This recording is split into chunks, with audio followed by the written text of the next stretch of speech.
दोस्तों प्रधानमंत्री आवास योजना आ तो गई और लोग उसमें अप्लाई भी करते हैं, या कई बार बैंक गलती कर देता है, या क्या करता है जो क्लाइंट है यानी कि जिसने होम लोन लिया है, जो सब्सिडी के लायक है, वो क्या करता है गलती कर देता है। कहीं ना कहीं फर्स्ट स्टेज पे, सेकंड स्टेज पे, थर्ड स्टेज पे उसकी सब्सिडी रुकी रहती है। डीएचएफएल का केस मैंने बहुत सारे कराए तो उसमें भी दिक्कत आई थी।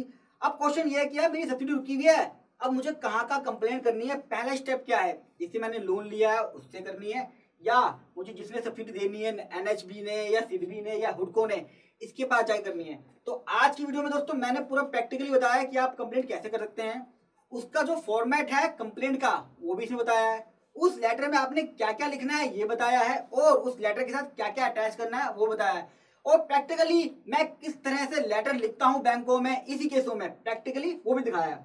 तो आपको थोड़ा सा बता दूं कि सबसे पहला आपका स्टेप क्या है।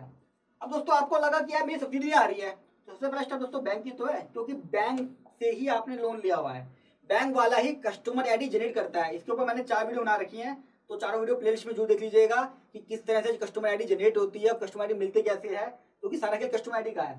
तो जिस मैंने बैंक से लिया हुआ है और बैंक वाला ही मेरा केस फॉरवर्ड करेगा हुडको में या एनएचबी में या फिर सिडबी में, तो मैं करूंगा सबसे पहले कॉल कस्टमर केयर में। तो सबसे बड़ा हथियार है, प्रैक्टिकली बता रहा हूँ, कस्टमर केयर में फोन करके पूछिए कि सर मैंने लोन अकाउंट नंबर ये था मेरा, इस डेट को लिया हुआ है, मैं मेन एप्लीकेंट हूँ, मैंने सब्सिडी के लिए अप्लाई किया था, अब तक मेरी सब्सिडी का कुछ स्टेटस नहीं पता चला, मेरी कस्टमर आईडी बता दीजिए क्या है, मेरी सब्सिडी कहाँ रुकी हुई है। आपको बताता है, ठीक है। अगर ये फेल हो जाता है आप ऑनलाइन कंप्लेंट कर दीजिए दोस्तों। किस पे? वेबसाइट पे। जब आप वेबसाइट पे कंप्लेंट डालेंगे, हर एक जितनी भी वेबसाइट है बैंक की, जिस भी बैंक से आपने लिया हुआ है, हर एक वेबसाइट पे कंप्लेंट का ऑप्शन होता है। जब आप कंप्लेंट करेंगे वो कंप्लेंट को 2 दिन के अंदर सॉल्व करना पड़ता है मैनेजर के द्वारा। बड़ा फास्ट काम करते हैं, बड़ा मजा आता है उसमें, जब मैं ये करता हूँ ना तो आता है। दोस्तों अगर ये भी काम नहीं करा साथ में, तो आपने ईमेल करनी है बैंक के मैनेजर को, साथ में सीसी कर देनी है जो भी कनेक्टेड लोग हैं। मैं क्या करता हूँ, मैंने किसी व्यक्ति से लिया, मान लीजिए वो व्यक्ति मोहित है, कोई मेरे पास आया था, होम लोन कराया। अब मैं क्या करूंगा, मैं कहूंगा यार मोहित यार किसको सीसी करनी है, किसको मेल करनी है। मोहित कहेगा मुझे कर दो सर, मैं आगे फॉरवर्ड कर दूंगा। ऐसा नहीं करना, उससे कहना भाई तो अपनी ईमेल आईडी बता क्या है, जो तेरे ऊपर बॉस है कंसर्न है उसका बता, जो इस केस को देख रहा है उसको बता, सबको सीसी में जरूर रखिए। स्पेशली पूछ लीजिए, वो बोलेगा नहीं नहीं सर मुझे बता दिए, मैं कहूंगा मेरा काम है आपको क्या करना।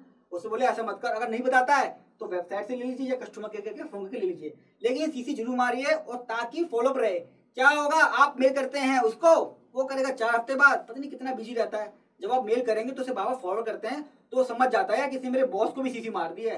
जैसे मैं हूँ, मेरे क्लाइंट को कोई भी मेल करता है दोस्तों मुझे सीसी जरूर होती है, चाहे मैं उसे पढ़ूँ या ना पढ़ूँ। उससे क्या होता है, मेरे पास एक इन्फॉर्मेशन रहती है, बच्चों को भी पता होता है, मेरे स्टाफ को, कि हाँ यार हमने सर को मेल करी है, सर ने पढ़ लिया होगा तो क्या होगा। या किसी कस्टमर की मेल आती है, मैं सबको बोल रखा है कि मैं सीसी में होना जरूरी है, अगर मैं सीसी में हूँ तो बच्चों को याद रहता है यार बॉस सीसी में है, अगर मैं इसको नहीं देखा तो पूछ लेंगे मेरे से कि यार ये काम क्यों नहीं करा। तो सीसी की बड़ी पावर है। आपने स्टेप 1 के अंदर बैंक को पूछ लिया, कस्टमर केयर को फोन कर लिया, काम ही नहीं बना भाई, क्या करें, सब जगह हत्ता पत्ती मार ली मैंने, यार कुछ को नहीं, बैंकों में चिक्का काट रहे हैं। अब दिक्कत क्या है दोस्तों, हमको ना नॉलेज नहीं है, हम क्या करते हैं फोन में बात कर लेते हैं, अब कब तक होगा, वो कहेगा हाँ हाँ हो जाइए क्या दिक्कत है, बोलेगा अच्छा ठीक है हो जाइए, तो हम बैठ जाते हैं। फिर 1 हफ्ते बाद कब तक होगा, ऐसे करते करते कब 1 साल निकल गया मुझे पता ही चला। फिर बोलेगा अरे 15 दिन के अंदर अप्लाई करना था यार, पॉलिसी चेंज हो गई, आप बोलेगा यार यही क्या हो गया। थोड़ा सा ध्यान रखना है चीजों का। मान लीजिए आपने बैंक वाले नहीं माना, तो बैंक वाले की कंप्लेंट करनी है फिर अपीलेट अथॉरिटी में। हर जगह अपीलेट अथॉरिटी होती है, यहाँ पे आपकी केस की सुनवाई होती है, एक प्रोफेशनल व्यक्ति जाता है, पूरा रिप्लाई बनाता है, आपकी चीजों की डिटेल बनाती है, दिखाऊंगा अभी कैसे बनाते हैं इसको। अगर यहाँ पे भी सुनवाई नहीं हुई दोस्तों, मान लेता हूँ मैं, कंज्यूमर एंड प्रोटेक्शन सेल होती है एक, सेप सेल, जहाँ पे कंप्लेंट करते हैं आरबीआई के अगेंस्ट। आपको लगता है मेरी 3rd स्टेज पे रुक गई या 1st स्टेज पे रुक गई, या ऐसे कुछ सिचुएशन थी जो मेरे बायोन थी, यानी कि मेरे कंट्रोल में नहीं थी, उससे मैं नहीं पता था, अब पता चली है, तो उसकी कंप्लेंट आप इसमें भी कर सकते हैं, ये भी आप प्रोफेशनल की हेल्प से करते हैं। अब आपने बैंक में कर लिया, अपीलेट अथॉरिटी में कर लिया, सब कुछ कर लिया, लेकिन करना कैसे है, यानी कि डिटेल बनानी कैसे है इसकी। अब दोस्तों यहाँ पे ध्यान रखिए, जब भी आप लेटर बनाते हैं, मैंने बता दिया है, जब भी आप लेटर बनाए सीसी जरूर करनी है, एजेंट को, उसके मालिक को, बैंक मैनेजर को, मालिक मतलब उसका एड्रेस है। सबसे ऊपर दोस्तों 2 पार्ट हैं, एक तो टू करके लिखिए जिसको आप भेज रहे हैं, यानी कि आपने एचडीएफसी से लिया है, ब्रांच है कनॉट प्लेस की, दिल्ली की बात करो एग्जाम्पल के लिए, तो क्या होगा वो उसमें एड्रेस लिखा जाएगा पूरा। सब्जेक्ट में आप क्या क्या लिखेंगे, इसका जो फॉर्मेट है मेरे पास बना हुआ है, अपनी ईमेल आईडी ड्रॉप कर देना, या आप चाहे मैं बनाऊं तो मैं भी बना दूंगा आपको, लेकिन फॉर्मेट चाहिए तो ईमेल ड्रॉप कर देगा, मैं आपको दे दूंगा इसका फॉर्मेट, लेकिन इसके हिसाब से आपको ड्राफ्ट कर लीजिएगा। और आप चाहते हैं कि यार मैं ड्राफ्ट कर लिया है, मुझे वेरीफाई करवाना है, तो मुझे मेल कर देगा दोस्तों, उसको भी मैं वेरीफाई कर दूंगा, लेकिन कमेंट बॉक्स में ही बात करना। बहुत सारे लोग मेरे मोबाइल पे मैसेज डाल देते हैं, या जो मैंने स्टाफ का दिया उस पर डाल देते हैं, या मेल कर देते हैं। दोस्तों मैं सिर्फ रिप्लाई कमेंट बॉक्स में देता हूँ, तो सारी क्वेरी कमेंट बॉक्स में पूछिएगा। अब मैंने नाम बताऊंगा, भैया मेरा नाम ये है, मैं सचिन हूँ, मेरा ये लोन अकाउंट नंबर है, इस पर मैंने लोन लिया था, ये मेरी कस्टमर आईडी है, अगर मिल गई है तो सब्जेक्ट में बताना है। और ये बताना है कि भाई मैं क्या लिखूंगा, complaint for subsidy not receive, ये लिखूंगा फॉर लोन अकाउंट नंबर ये। अब इसमें क्या दूंगा मैं, summary and detail of loan, पहले समरी बताऊंगा, I am Sachin resident of, ये सब लिख के कि मैंने एक लोन नंबर अकाउंट अप्लाई किया था फ्रॉम इस बैंक से इस डेट को, और मैंने अप्लाई किया था सब्सिडी के लिए भी, लेकिन अब तक नहीं आई है, ये रीजन है। फिर आप रीजन बताओगे कि सब्सिडी अब तक क्यों नहीं आई है। भैया सब्सिडी का रीजन क्या था, मैंने अप्लाई कर दिया, मुझे रीजन पता भी नहीं चल रहा क्या वजह, या वजह पता है वो लिख दीजिए। फैक्ट लिख दीजिए। फैक्ट क्या लिखोगे, मैंने बैंक वाले से कहा, मैंने 4 बार कस्टमर केयर फोन करा, इसी दिन को फोन करा, ये नंबर था, मैंने एजेंट को 4 बार मेल करा, मैंने बैंक मैनेजर को भी 4 बार मेल करा, ये सब आपको लिखना पड़ेगा। हम क्या करते हैं, इंडिपेंडेंट बात करते हैं, जब एजेंट से बात हुई एजेंट से, बैंक मैनेजर से बात करें बैंक मैनेजर से, क्या होता है सब आपस में आपको घुमाते रहते हैं और आप वहां फंस जाते हो। सिर्फ कागजों का खेल है, ओरली कभी कुछ मत बोलिएगा, सीधा मेल करिए, अच्छे ड्राफ्ट कर दो, सारे फैक्ट लिख दीजिए। मैं क्या करता हूँ, मैं लिखता हूँ कि मैंने आपको 4 बार मेल करा, उस 4 के प्रिंटशॉट ये रहे, इसी डेट को मेल करा, कोई रिप्लाई नहीं आया, मतलब अच्छा अच्छों की हो जाती है। कंप्लेंट जहां जहां आपने कंप्लेंट करी है उसका भी आपको लिखना पड़ेगा, बताया ना, मैनेजर को 4 बार कहा, एजेंट को 4 बार कहा, विद प्रूफ के साथ। अब ऊपर की बॉडी में आपने लिख दिया, नीचे का लिखेंगे दोस्तों आप, डेट डालनी है कि मैं इस डेट को मैंने लेटर लिखा है। फिर जब आप लिखेंगे तो फ्रॉम, पूरा कंटेंट आपने लिख दिया, 2-3 पेज की बनेगी कम से कम। फ्रॉम के बाद अपना कंप्लीट एड्रेस भेजिए और प्रेजेंट एड्रेस के साथ। कई बार क्या होता है, मैंने जब प्रॉपर्टी लिया है, भैया मैंने होम लोन लिया था तो क्या था, दूसरा एड्रेस था, आज मेरे पास प्रॉपर्टी हो गई है, मेरे पास नया एड्रेस है, तो नया एड्रेस लिखिए, अपनी ईमेल आईडी लिखिए, और कम से कम 2 फोन नंबर जुड़ दीजिए। क्या होता है, मैं बात करे जा रहा हूँ, वो भी देखे जा रहा है, उसको फोन करना, ना तो ईमेल आईडी पता ना फोन नंबर पता, ये कौन निकालेगा। हर एक लेटर के अंदर पूरी चीज बताइएगा। यहाँ पे एक चीज बता दूं, हम लोग सोचते हैं क्या उसके पास लोन अकाउंट नंबर तो है, उसके फोन नंबर भी ईमेल आईडी भी बात कर लेगा ना, अरे ऐसा नहीं होता, जितना सहूलियत हो एक ही जगह पे कराइएगा। मैं जब भी लेटर बनाता हूँ हर बार ये चीज लिख के देता हूँ, भैया पता नहीं उसको जितना कंफर्ट लेवल अच्छा करूंगा मेरे का काम उतल होगा। और क्या क्या इंक्लोज करना है, ये नहीं है व्हाट्सएप कर दिया, सर हमारी सब्सिडी नहीं आई है, कब तक आएगी, अरे भैया मेल करिए, उसमें कागज लगाइए, जितनी भी आपने कंप्लेंट करनी है उसकी कॉपी लगाइए, सैंक्शन लेटर जो है होम लोन का वो भी लगाइए। क्या होता है कई बार यहाँ पे लिखने में दिक्कत हो जाती है, उसे कुछ चीज चाहिए, कुछ रेफरेंस नंबर चाहिए, तो इस लेटर से ले लेगा, या आपने गलती कर दी लिखने में तो होम लोन लेटर से कम वो चीज वेरीफाई कर लेगा। Sign copy of complaint letter है, जो कंप्लेंट है मैं मेल में तो लिख दूंगा सारा कंटेंट, साथ में उसकी साइन करी कॉपी प्रिंट आउट निकालता हूँ, उसको भी स्कैन करके अटैच करता हूँ कि कम से कम जब वो प्रिंट आउट निकालेगा तो साइन कॉपी होगी। कई बार क्या होता है, मैंने मेल कर दिया, वो मेल का प्रिंट आउट लेगा ना, साइन होता ना कुछ होता, उसकी कोई वैलिडिटी नहीं है, तो कम से कम इस लेटर को मेल में तो लिख लिए, साथ में उसकी कॉपी निकाल के अटैच भी करिए। एक दोस्तों एप्लीकेशन फॉर्म हो सकता है जो आपने सब्सिडी ली है उसका एप्लीकेशन फॉर्म भी भरा होगा, उस एप्लीकेशन फॉर्म को भी अटैच करिए। इन सबके साथ जब आप पहली बार मेल करें, पहली बार में ही ये सब चीजें लगनी चाहिए, यानी कि ये नहीं होना चाहिए जितनी जल्दी आप ही काम कर लेंगे दोस्तों 15-20 दिन में सब्सिडी आ जाएगी, आपकी ईएमआई कम हो जाएगी, आपके भार कम होगा, टेंशन फ्री रहोगे। लेकिन टाइम नहीं है, क्यों लगे हुए बाबू सोना के साथ, तो भैया थोड़ा टाइम निकालो, लेटर को ड्राफ्ट करो अच्छे से और वीडियो को देखो, सारे चैनल को प्रॉपर तरीके से विजिट करना चाहिए कम से कम वीडियो को।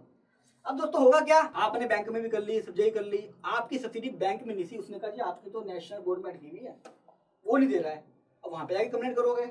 एनएचबी में कैसे कंप्लेंट करते हैं दोस्तों, बैंक को 30 दिन होने दीजिए, यानी कि मैंने एक जगह मेल कर दी, अटैच भी कर दी मेरी मेल के हिसाब से, मेरे वीडियो के हिसाब से। अब बैंक वाले ने 30 दिन तक कोई जवाब नहीं दिया, वो कह रहा है सर टाइम लगेगा, 15 दिन लगेंगे। अरे भैया 15 दिन का जरूरत नहीं है, 30 दिन का टाइम था, 30 दिन तेरा मैंने वेट कर लिया, तेरे पास टाइम नहीं है, हमारे पास भी टाइम नहीं, हमें भी सब्सिडी चाहिए भैया, सब्सिडी दे, हमारी हमारा पैसा फंसा हुआ है, कोई जेब से नहीं दे रहा, सरकार दे रही है, ये कोई बैंक वाला नहीं दे रहा। 30 दिन के बाद दोस्तों आप एनएचबी में कंप्लेंट कर सकते हैं, इसका मैंने कमेंट बॉक्स में डिस्क्रिप्शन डाल दिया है, तो वो बता देगा आपको जितने भी लिंक है दोस्तों इससे रिलेटेड। हर एक बैंक के अंदर एक व्यक्ति होता है ओम्बुड्समैन जो आरबीआई अपॉइंट करता है, उसका भी मैंने लिंक दे दिया है, आप उसे फोन कर सकते हैं, कंप्लेंट कर सकते हैं। अगर एनएचबी ना माने तो यहाँ पे एक सेल होती है दोस्तों ऑनलाइन, इसका एनएचबी का, तो आप कंप्लेंट कर सकते हैं ऑनलाइन, अभी आपको ऑनलाइन जाके दिखाऊंगा कि किस तरह में कंप्लेंट करनी है, क्या क्या डिटेल डालनी है। एक दोस्तों वहां पे क्या होता है, एक ग्रिड्स होता है, ये ग्रिड्स लिखा है ना, grievance register and information database system. Grids के अंदर आपको अपनी सारी चीज तैयार रखनी, जो मैंने बताया, home loan number, subsidy number, जितने कंप्लेंट लेटर है, उन चीजों को अटैच करना है और कंप्लेंट डालनी है।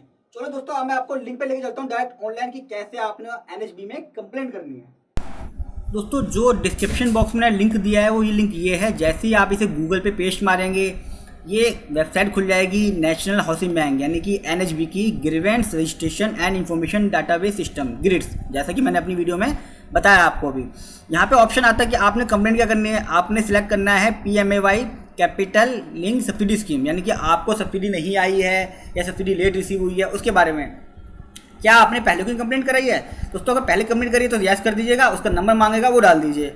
उससे होगा क्या, आपको जो पहले कंप्लेंट दर्ज हुई हुई है उसी के बेस पे कंप्लेंट को दोबारा फॉरवर्ड करा जाएगा कि भैया पहले कंप्लेंट हुई थी दोबारा, यानी कि इसमें आप बार बार कंप्लेंट कर सकते हैं कि भैया प्रॉब्लम सोल्व नहीं हो रही है।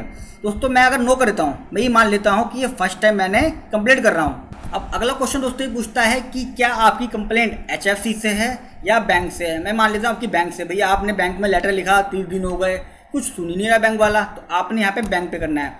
किस बैंक के अगेंस्ट कर रहे हो, सब बैंकों के नाम आ रहे हैं यहाँ पे, जो भी आप चाहते हो जिसके अगेंस्ट आपने लोन लिया था, जहाँ से आपने लोन लिया है और सब्सिडी जिस अकाउंट से एडजस्ट होनी है उस बैंक का आपने नाम डालना है।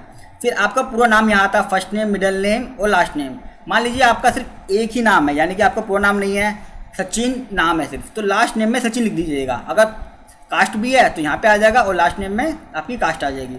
किस तरह की शिकायत दर्ज कर रहे हैं दोस्तों, डिपॉजिटर है, EMI मोरेटोरियम या लोन रिलेटेड या PMAY। अब देखिए यहाँ पे PMAY सिलेक्ट करना है आपका, क्योंकि हम बात कर रहे हैं प्रधानमंत्री Awas Yojana capital link subsidy scheme के बारे में, क्योंकि सब्सिडी नहीं आई है। अब कंप्लेंट किस टाइप की है, क्या आपका बैलेंस ट्रांसफ़र करना था, कोई जनरल क्वेरी है, इनएलिजिबल, क्या आपके पास ये मैसेज आ गया है कि भैया आप प्रधानमंत्री आवास योजना स्कीम के लायक ही नहीं है, कुछ अदर है, क्या आपको सब्सिडी कम रिसीव हुई है, आपने कैलकुलेशन करा था 2,67,000 का, आई है सिर्फ 1,80,000, तो भैया कम क्यों आई है वो पूछना चाह रहे हैं। क्या आपकी पेंडिंग है, 2 महीने हो गए फ़ोन कर रहे हैं, तो ये लिख दीजिए। और सब्सिडी रिसीव नहीं हुई है, भैया आप कह रहे हो कि यार सब्सिडी आई नहीं अब तक, वो कह रहा आ चुकी है, तो ये कर दीजिए। अंडर प्रोसेस है, आपको लग रहा है यार 6 महीने हो गए फॉलो करते हुए, NHB के पास रुकी पड़ी है, तो यहाँ पे आप डाल दीजिए कि भैया अंडर प्रोसेस है HB के साथ। तो जो आपका ऑप्शन दोस्तों वो आपको पता होगा, आप इसमें एंटर कर दीजिएगा। उसके बाद शिकायत का सेकंड टाइप, जब आप इसे सिलेक्ट करते हैं यहाँ पे दोस्तों, तो दूसरा ऑप्शन भी यहाँ पे खुल जाएगा ये वाला। फिर आता है कंप्लेंट की कैटेगरी कौन सी है, आप बोरोवर हो, को बोरोवर हो, डिपॉजिटर हो, गारंटर हो, इन्वेस्टर हो, क्या हो। तो दोस्तों हमेशा मैं मानता हूँ तो आप बोरोवर ही होगे, क्योंकि आपने लोन लिया हुआ, तो आप इसको बोरोवर सिलेक्ट कर लोगे।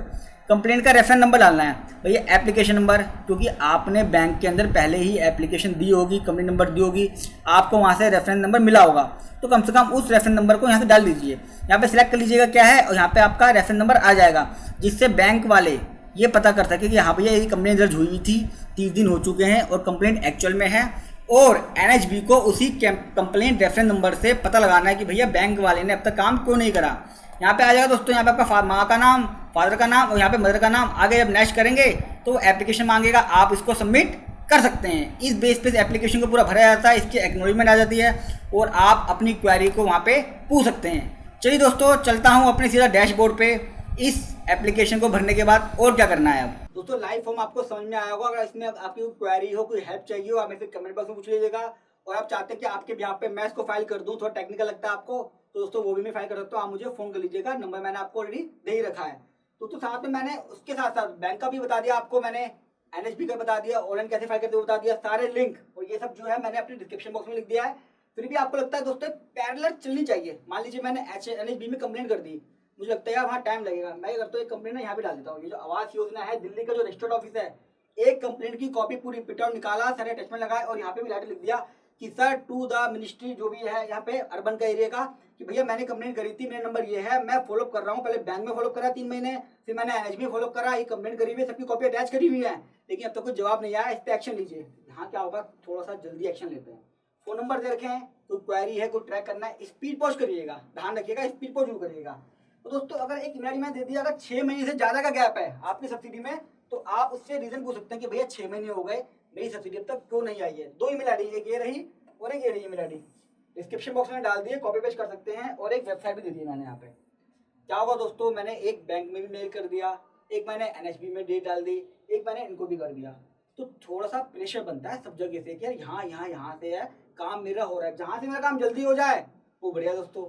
जैसे हमें क्लाइंट की फीस लेनी है तो हम कहते हैं यार फीस दे दे भैया, मांग दे, अच्छा तो ये कि मेल ही कर दो ऐसे जगह पे, जल्दी आ जाएगा। तो आप इसकी हेल्प से अपनी सब्सिडी को जल्दी से ले सकते हैं। दोस्तों थोड़ा सा क्या है, मैंने एक NHB, सिडबी और ये हुडको, इन तीनों के कस्टमर के नंबर यानी कि जो बोलते हैं टोल फ्री नंबर वो भी दे दिए हैं। आप इन फोन पे फोन करके भी अपनी सब्सिडी का स्टेटस चेक कर सकते हैं। सब्सिडी का मैंने दे दिया है क्योंकि सिडबी की ब्रांच अलग अलग है, लखनऊ की अलग है, दिल्ली की अलग है, 3-4 स्टेटों में अलग अलग है। हुडको का नंबर भी दिया हुआ है कि आपकी सब्सिडी अगर NHB में है तो कस्टमर फ्री कर लीजिए। भैया मैंने एक मेल करी थी इस डेट को, इस नंबर पे, ये मैंने फॉर्म भरा था, उसका रेफरेंस नंबर ये है कि उसका स्टेटस क्या है, अब तक कोई जवाब नहीं आया। तो आपको बता देगा NHB वाला कि भैया ये है, और वो डेट भी नोट कर लीजिए। जब आप कंप्लेंट करोगे ना, अर्बन वाले में जो मैंने दिखाया अभी, वहाँ पे हेल्प करेगा कि मैंने यहाँ भी फोन करी है। इससे दोस्तों होता क्या है, जब मैं सब जगह से घेर लेता हूँ ना तो काम थोड़ा सा जल्दी हो जाता है। आशा करता हूँ दोस्तों जिस तरह मुझे मजा आया आपको इस वीडियो के बारे में बताने में, उस तरह आपको भी मजा आया होगा इस वीडियो को देखने में और नॉलेज लेने में। अगर आपको वीडियो अच्छी लगी तो वीडियो को लाइक कर दीजिएगा, साथ में चैनल को जो सब्सक्राइब कर लीजिएगा, क्योंकि फाइनेंशियल एजुकेशन और इससे रिलेटेड वीडियो मैं लगातार अपलोड कर रहा हूँ। और प्ले लिस्ट में मेरी होम लोन और प्रधानमंत्री आवास योजना को लेकर हर एक टॉपिक पे वीडियो ऑलरेडी अपलोड हुई है। अगर आपने वो पूरी प्ले लिस्ट देख ली तो यकीन माने कम से कम आपको 10 से 15 लाख का फायदा होना ही होना है। और मैं चाहूंगा दोस्तों इस वीडियो को अपने रिलेटिव्स में, फेसबुक पे, व्हाट्सएप पे और सर्कल में जरूर शेयर कीजिएगा। जो लोग इस चीज़ के लिए परेशान हो रहे हैं कि होम लोन कैसे मिलता है, सब्सिडी कैसे मिलती है होम लोन पे प्रधानमंत्री आवास योजना में, उनकी थोड़ी सी मदद हो जाएगी। तो दोस्तों जल्द ही लौटूंगा एक वीडियो के साथ फाइनेंशियल एजुकेशन पे, तब तक के लिए